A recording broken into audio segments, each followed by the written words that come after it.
श्री गुरुवे नमः। सर्वे भवन्तु सुखिनः। मित्रों, आप सबका अभिनंदन है।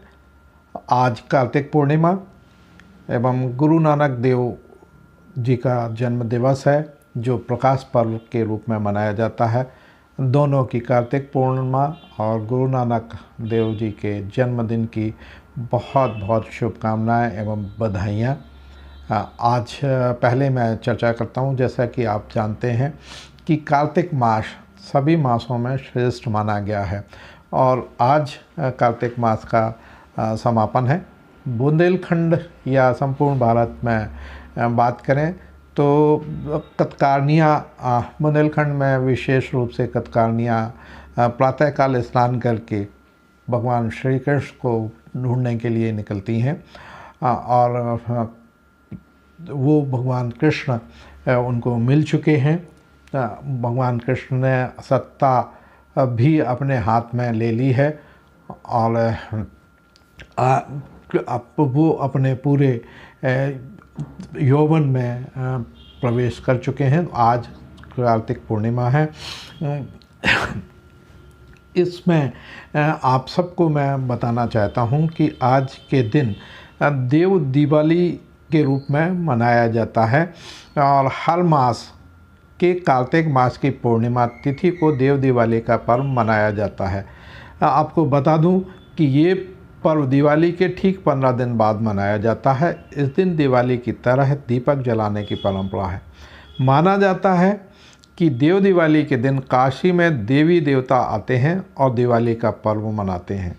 आपको बता दें कि देव दिवाली आज यानी 26 अक्टूबर को है। आज के दिन स्नान दान के साथ दीपदान का विशेष महत्व है। आइए जानते हैं देव दिवाली का मुहूर्त, दीपदान का समय। हिंदू पंचांग अनुसार कार्तिक पूर्णिमा 26 नवंबर को दोपहर 3:53 से शुरू हो रही है, जो 27 नवंबर को दोपहर 2:46 को समाप्त हो रही है। इसलिए देश भर में देव दिवाली का पर्व 26 एवं 27 नवंबर को मनाया जाएगा। वैष्णव संप्रदाय में जो है उदया तिथि से त्यौहार मनाने की परंपरा है, तो उदया तिथि 27 नवंबर को है, इसलिए देव दिवाली 27 नवंबर को मनाया जाना चाहिए। तो देव दिवाली पर शुभ मुहूर्त हिंदू पंचांग के अनुसार देव दिवाली के दिन प्रदोष काल शाम को 5:08 से 7:47 तक रहेगा। इस दौरान दीपदान करना शुभ माना जाता है। देव दिवाली पर दीपदान कैसे करें? देव दिवाली की शाम को प्रदोष काल में 5, 11, 21, 51 या फिर 108 दीपकों को घी या फिर सरसों के तेल से भर दें। इसके बाद नदी के घाट में जाकर देवी देवताओं का स्मरण करें। फिर दीपक में सिंदूर, कुमकुम, अक्षत, हल्दी, फूल, मिठाई आदि चढ़ाने के बाद दीपक जला दें। इसके बाद आप चाहें तो नदी में प्रवाहित कर सकते हैं। अब देखिए देव दिवाली की पूजा विधि क्या है। देव दिवाली के दिन सूर्योदय से पहले उठकर स्नान कर लें। हो सके तो गंगा स्नान करें। अगर आप गंगा स्नान के लिए नहीं जा पा रहे हैं तो स्नान के पानी में थोड़ा सा गंगा जल डाल दें। ऐसा करने से गंगा स्नान करने के बराबर फलों की प्राप्ति होगी। इसके बाद सूर्यदेव को तांबे के लोटे में जल, सिंदूर, अक्षत, लाल फूल डालकर अर्घ्य दें। फिर भगवान शिव के साथ अन्य देवी देवता पूजा करें। भगवान शिव को फूलमाला, सफ़ेद चंदन, धतूरा, आक का फूल, बेलपत्र चढ़ाने के साथ भोग लगाएं। अंत में घी का दीपक और धूप जलाकर चालीसा स्तुति मंत्र का पाठ करके विधिवत आरती करें। कार्तिक पूर्णिमा को क्यों मनाते हैं देव दिवाली? शास्त्रों के अनुसार एक त्रिपुरासुर नामक राक्षस ने आतंक मचा रखा था, जिससे ऋषि मुनियों के साथ देवता भी काफ़ी परेशान हो गए थे। ऐसे में सभी देवतागण भगवान शिव की शरण में पहुँचे और उनसे इस समस्या का हल निकालने के लिए कहा। इसके बाद भगवान शिव ने कार्तिक पूर्णिमा के दिन ही त्रिपुरासुर का वध कर दिया था और फिर सभी देवी देवता खुशी होकर काशी पहुँचे थे, जहाँ जाकर उन्होंने दीप प्रज्वलित करके खुशी मनाई थी। इस कारण हर साल कार्तिक पूर्णिमा के दिन इस पर्व को मनाया जाता है। देखिए, बनारस का में देव दिवाली बड़े ज़ोर शोर से मनाई जाती है और सभी घाटों को बहुत अच्छा सुसज्जित सजाया जाता है। देव दिवाली के दिन गंगा आरती भी, भव्य गंगा आरती का आयोजन किया जाता है। तो भगवान शिव का पूजन करें। और शिव का एक अष्टक, मैं रुद्राष्टक आपके सामने सजा कर रहा हूँ। नमामि शमीशान निर्वाण रूपम विभुम व्यापकम ब्रह्म वेद स्वरूपम निजम निर्गुणम निर्विकल्पम निरीहम चिदाकाशमाकाशवासम भजेहम निराकार ओंकार मूलम तुरीयम गिरा ज्ञान गौतीतमीशम गिरीशम कालालम महाकाल कालम कृपालम गुणागाल संसार पालम नतोहम तुषारादिशंकास गौरम गंभीरम मनोभूत कोटि प्रभा श्री शरीरम स्फुरमौली कलोलिनी चारु गंगा लसद्वाल बालेन्दु कंठे भुजंगा चलत कुंडलम भूषुनेत्रम विशालम प्रशान्नानम नीलकंठम दयालम मृगाधीश चर्माम्रम मुंडमालम प्रियम शंकरम सर्वनाथम भजामि प्रचंडम प्रकष्टम प्रगल्भम परेशम अखंडम अजम भानुकोटि प्रकाशम त्रय शूल निर्मूलन शूलपाणिम भजेहम भवानी पतिम भावगम्यम कलातीत कल्याण कल्पांतकारी सदा सज्जनानंदाता पुरारी चिदानंद संदोह मोहापहारी प्रसीद प्रसीद प्रभो मन्मंथारी नायावद उमानाथ पादारविंदम भजन्ति हे लोके परे नारायणम नातावत सुखम शांति संतापनाशम प्रसीद प्रभो सर्वभूतादिवासम ना जानामि योगम जपम नैव पूजाम न तो हम सदा सर्वदा संभूतव्यम जरा जन्म दुखोदतात्पाप्यानम प्रभो पाहि आपान मामीश शंभो रुद्रकाष्टकमिदं प्रोक्तं विप्रेण हर्तोष्ये ये पठन्ति नरा भक्त्या तेषां शंभु प्रसीदति। ओम नमः शिवाय, ओम नमः शिवाय। भगवान शिव की पूजा अर्चना आज के दिन अत्यंत शुभ है और 3 राशियों के लिए देव दिवाली अत्यंत शुभ है। मेष राशि विशेषकर इसमें शुभ फल प्राप्त होने का आज के दिन मुहूर्त है। तो ये है देव दिवाली। दूसरा, बुंदेलखंड में आज के दिन जो मोनिया नृत्य होता है, ग्वालवाल जो मोनिया नृत्य करते हैं और जो महिलाएं कार्तिक स्नान करती हैं, तो कार्तिक स्नान करके जब महिलाएं आज के दिन निकलती हैं तो उनको मोनिया छेड़ते हैं। छेड़ने की परंपरा है, मतलब ऐसा कहा जाता है कि कृष्ण उनको गोपियों को छेड़ रहे हैं। इसलिए बुंदेलखंड में लोकोक्तियों के माध्यम से दोनों तरफ से गीत गायन होता है, नृत्य होते हैं और नृत्य के साथ साथ बहुत अच्छा पारंपरिक सामंजस्य देखने को मिलता है, अनूठी परंपरा देखने को मिलती है और हम सनातन पर गर्व करते हैं इस बात को लेके कि हम इसके माध्यम से हम जो पूजा करते हैं, हम स्वस्थ रहने की ईश्वर से कामना करते हैं और अपने को एटमॉस्फेयर के अनुसार अपने आप को ढाल लेते हैं, उसके अनुकूल अपने शरीर को निर्मित करते हैं ताकि हम बीमार ना पड़ें। यह सीज़न जो सबसे स्वस्थ सीज़न है। मैंने इससे आयुर्वेद की भी चर्चा आपसे इसमें पुराने एपिसोड जो हमने डाले हैं आंवला नवमी में, उसमें जो वृक्षों का महत्व भी मैंने आपको बताया है। मैं अलग से इसमें आपके जिन वृक्षों की हम पूजा करते हैं उसका आयुर्वेद में और वेदों में क्या महत्व है और किस तरह से उसका प्रयोग किया जा सकता है, इसकी विधि का भी मैं आपके अगले एपिसोड में वर्णन करूंगा। तो देखें, आज का दिन एक और अत्यंत प्रसन्नता का दिन है कि आज हमारे गुरु नानक देव जो सिखों के प्रथम गुरु थे, उनका भी जन्म दिवस है। उनके लिए मैं आप सबको बहुत बहुत शुभकामनाएं देता हूं। गुरु नानक देव जी प्रकाश का वे तलवंडी राजभोग नामक स्थान पर हुआ था। सुविधा के दृष्टि से गुरु नानक का प्रकाश उत्सव कार्तिक पूर्णिमा को मनाया जाता है। तलवंडी अब ननकाना साहिब के नाम से जाना जाता है। तलवंडी पाकिस्तान के लाहौर जिले से 30 मील दक्षिण पश्चिम में स्थित है। धार्मिक कट्टरता के वातावरण में उदित गुरु नानक ने धर्म को उदारता की नई परिभाषा दी। उन्होंने अपने सिद्धांत के प्रसार हेतु एक सन्यासी की तरह घर त्याग कर दिया और लोगों को सत्य और प्रेम का पाठ पढ़ाना प्रारंभ कर दिया। उन्होंने जगह जगह घूमकर तत्कालीन अंधविश्वासों, पाखंडों आदि का जमकर विरोध किया। वे हिंदू मुस्लिम एकता के भारी समर्थक थे। धार्मिक सद्भाव की स्थापना के लिए उन्होंने सभी तीर्थों की यात्राएं की और सभी धर्म के लोगों को अपना शिष्य बनाया। उन्होंने हिंदू धर्म और इस्लाम दोनों की मूल एवं सर्वोत्तम शिक्षाओं को सम्मिश्रित करके एक नए धर्म की स्थापना की, जिसके मिलाधर थे प्रेम और समानता। यही बाद में सिख धर्म कहलाया।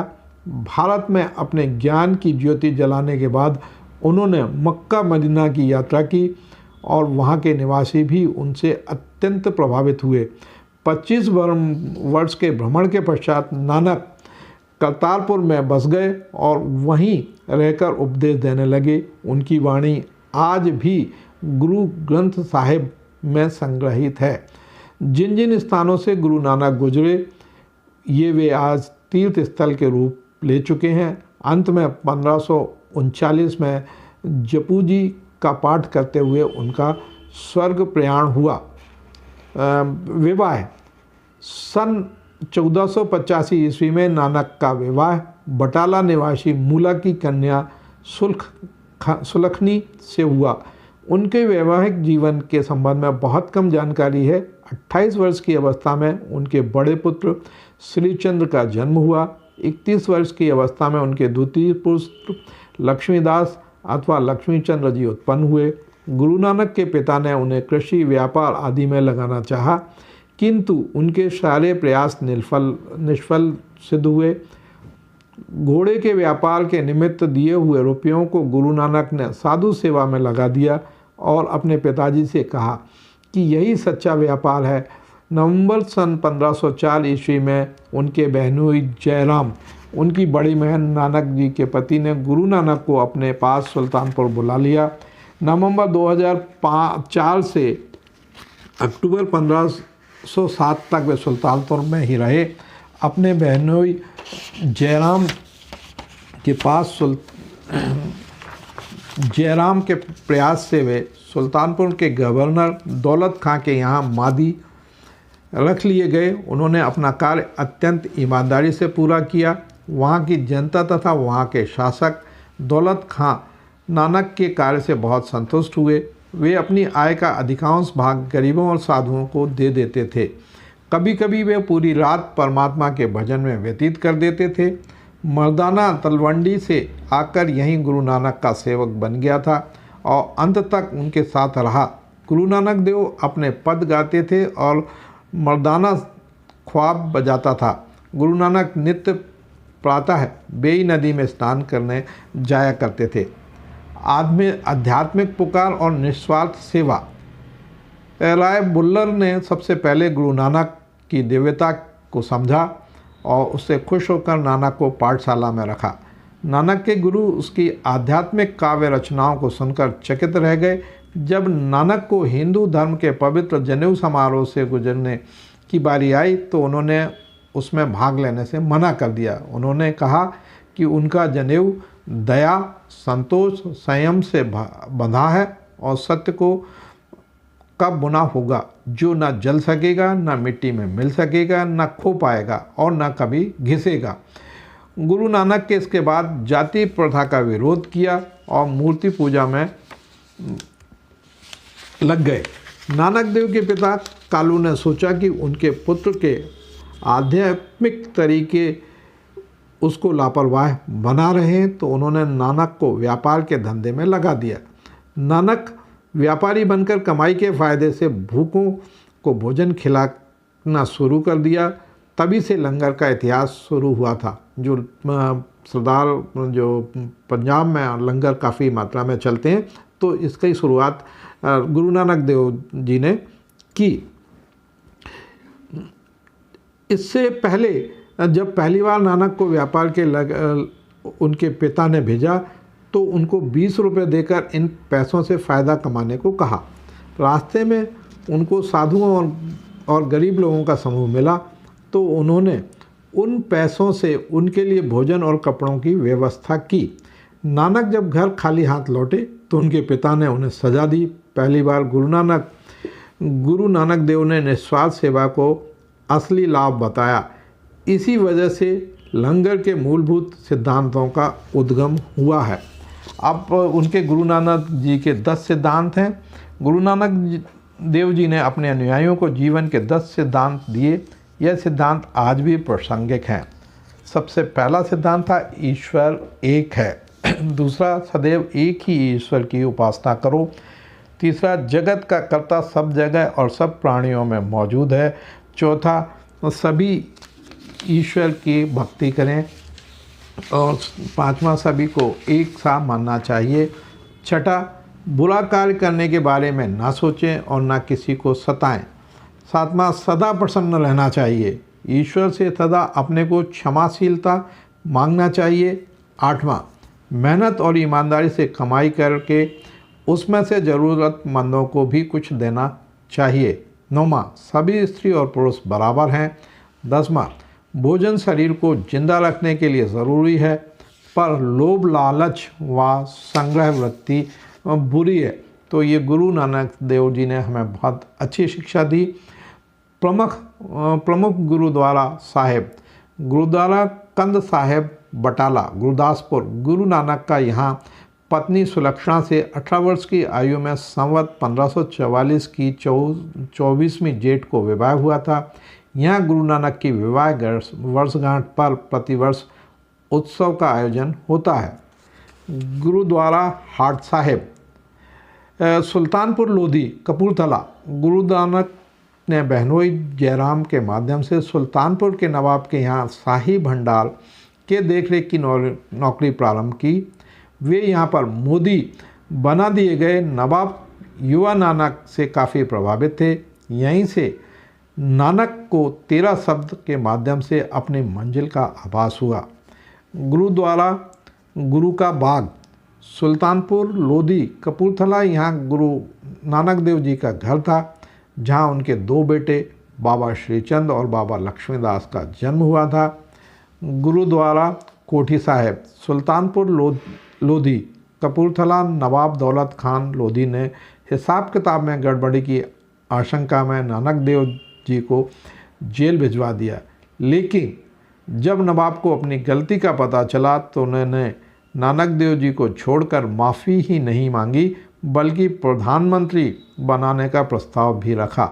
लेकिन गुरु नानक ने इस प्रस्ताव को ठुकरा दिया। गुरुद्वारा बेर साहिब सुल्तानपुर लोधी जो कपूरथला में है। जब एक बार गुरु नानक अपने सखा मर्दाना के साथ बैन नदी के किनारे बैठे थे, तो अचानक उन्होंने नदी में डुबकी लगा दी और 3 दिन तक लापता हो गए, जहाँ पर कि उन्होंने ईश्वर से साक्षात्कार किया। सभी लोग उन्हें डूबा हुआ समझ रहे थे, लेकिन वे वापस लौटे तो उन्होंने कहा, एक ओंकार सती नाम। गुरु नानक वहाँ एक है बेर का बीज बोया, जो आज बहुत बड़ा वृक्ष बन चुका है। तो इसको गुरुद्वारा बेर साहिब के नाम से जाना जाता है। तो मित्रों, कितना अच्छा आज समागम है। कार्तिक पूर्णिमा का दिन है। कार्तिक पूर्णिमा को हम सब सनातन धर्मवासी बहुत उत्साह और उल्लास के साथ मनाते हैं। परंपराएं हमारी जीवन को स्थिरता प्रदान करती हैं और प्रसन्नता प्रदान करती हैं। सनातन धर्म, सनातन संस्कृति प्रसन्नता का द्योतक है और हर कार्य को प्रसन्नतापूर्वक और उल्लास के साथ, जीवन को उल्लास के साथ और प्रसन्नता के साथ कैसे जिया जाए, इस बात की पल पल में शिक्षा देता है। चाहे वो लोकोक्ति के माध्यम से हो, चाहे कथा के माध्यम से हो। गुरु नानक देव साहब ने भी हमको प्रसन्न रहने का मंत्र दिया है। आप प्रसन्न रहें, सुखी रहें। गुरु नानक जी के जो 10 सिद्धांत थे उनका अनुसरण करते हुए आप मेहनत करें। उनके सारे सिद्धांत, कहीं भी उन्होंने किसी चीज़ को गलत नहीं बोला। लंगर की परंपरा भी चलाइए। तो यहाँ पर भी हमारे यहाँ भोजन कराने की परंपरा विद्यमान है। तो समन्वित है, हम सब एक ही धर्म है, एक ही ईश्वर है, यह गुरु नानक देव हमको बताते हैं। उन्होंने यह कहा है, हमें उनकी उसका अनुकरण करना है। सनातन संस्कृति को मैं बारंबार नमन करता हूँ। मैं आपसे आगे इस विषय पर चर्चा करूँगा। आज के लिए इतना काफ़ी है, और मैं अगली बार जो हम जिन वृक्षों के पूजा करते हैं, वो जिनका धार्मिक महत्व है हमारे जीवन में, उनका वैज्ञानिक क्या महत्व है, उनमें कौन कौन से गुण मौजूद हैं, और आयुर्वेद में उसके क्या उपयोग दिए गए हैं, इसके बारे में हम आपका विस्तार से वर्णन करेंगे। जय हिंद, जय भारत।